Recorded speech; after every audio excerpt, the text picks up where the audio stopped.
এই তেজগাঁর বিশেষ করে কারুমজা এলাকায় যারা ব্যবসায়ী আছেন তারা ব্যবসা করার জন্য এখানে এসেছেন, কিন্তু এই কারুমজার নাম শুনলেই অনেকে ভয় পেয়ে যান বিভিন্ন কারণে।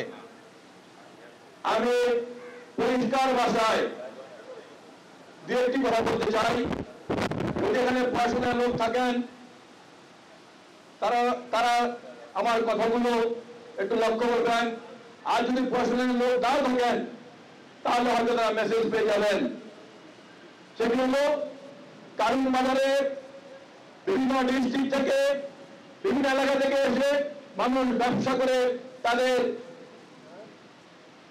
পরিবারকে বাঁচানোর জন্য, রুজি রোজগারের জন্য। আর কিছু লোক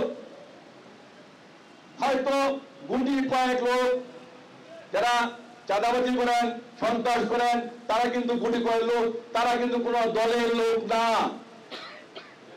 ব্যবসায়ীরা ব্যবসা করছেন, আর দীর্ঘদিন যারা চাঁদাবাজি করছেন বা সন্ত্রাস করার চেষ্টা করছেন তারা কিন্তু কোন দলের লোক না, দলের লোক হতে পারে না। আমি পরিষ্কার ভাষা বলতে চাই, কেউ যদি বিএনপির নাম ভাঙিয়ে বা আমার নাম ভাঙিয়ে চাঁদাবাজি বা ব্যবসা করতে চায় তাদেরকে সবার আগে পুলিশকে ধরিয়ে দিবেন।